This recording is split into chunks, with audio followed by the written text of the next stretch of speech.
What's going on, everybody? It's Core here, and welcome to another video on Need for Speed 2021. Except, it's no longer Need for Speed 2021, it is now Need for Speed 2022, maybe. Yes, I'm here to report on the news that Need for Speed is getting delayed until next year, 2022. Now, I know that everyone's natural reaction would be to just, oh no, Need for Speed got delayed, why do they do this to us, and so on. And if I was 12 right now, that would probably be me as well. No offense to anybody who has that reaction, it's normal, you know, we all love Need for Speed, we all wanted the game this year, it's fine. But it's a little bit more complex than that. So in this video, I'm going to be reading off an article reporting on the news, and I'm going to tell you guys what I think of the delay and what could possibly happen in the meantime. So let's go ahead and pull up the article here.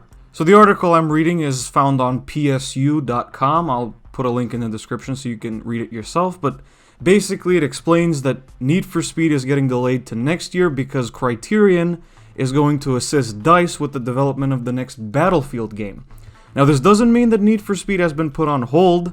They will still be able to continue working on it, but they need to assist DICE in Battlefield because Battlefield has to launch this year, apparently. And, you know, EA just said to Criterion, okay guys, we need you to help with Battlefield, go there, you'll finish Need for Speed next year. And in a way, I mean, it does kind of suck that Need for Speed got delayed, don't get me wrong.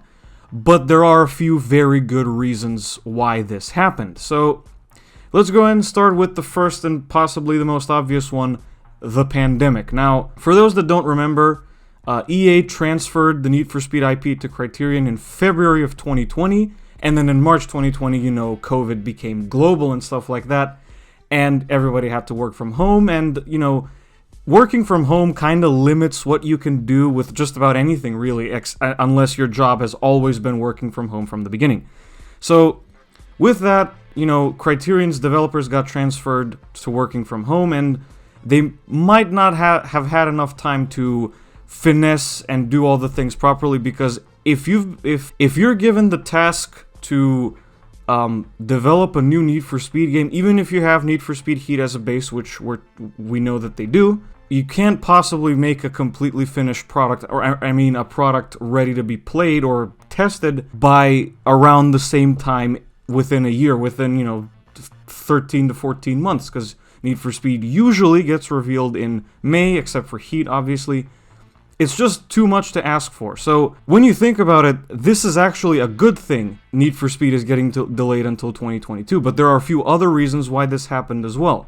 One of those being the Codemasters acquisition. So, I know I spoke about this last year, but there's a new development. The Codemasters acquisition is finalized. It's over. Codemasters is now officially a part of EA. We have been told by EA's chief studios officer, Codemasters is already working on a new racing game to be released this year, and the Need for Speed will follow the next year so as to not avoid them clashing with each other because they're both racing games. Now, if you think about it, this works a lot like the proposed Black Box 1 year Criterion the other year thing that they tried back in the early 2010s with Hot Pursuit and The Run. So we're getting a new Codemasters racing game this year, which I'm guessing is F1 because that's the only annual Codemasters series.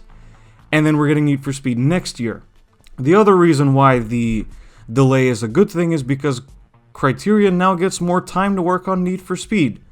Isn't that what we all wanted? You know, as we saw, Ghost Games, 2 years for Ghost Games wasn't enough to develop a full Need for Speed game. That was perfectly demonstrated in the products that they made. I've spoken about this before. So now that Criterion has another year to finesse and work on Need for Speed, that makes a world of difference in the world of video games. Not that I would know 100%, but I'm pretty sure, you know, it's logical that a whole other year to develop a video game they have struck gold, basically. So now it's time for me to explain what I think of the delay. The delay may be, you know, the initial shock that, oh, Need for Speed got delayed another year. That might be a little bit off-putting to some people, you know, surprising, so on, controversial maybe. But it's a good thing in the long run, because not only are we getting a Hold You Over game this year from Codemasters, we don't know what it is yet, they just mentioned that Codemasters is working on a new game. Again, I imagine it's F1. But now Criterion has even more time to work on the next Need for Speed game and make it even better, which, as I explained in my video that we should stop defending Ghost games, that's the only thing we need to ask for now. We don't need to ask for anything else except for a comprehensive, complete Need for Speed game, and I think that with the additional year that Criterion now has, we'll be getting that. So I think I covered everything that there is to say on the matter regarding the delay of Need for Speed till next year. Thank you guys for watching this video. Let me know what you think of the delay in the comments below. If you liked it, be sure to hit like and subscribe to the channel. Also follow me on Twitter, there will be a link in the description. And I will see you guys in the next video. Goodbye.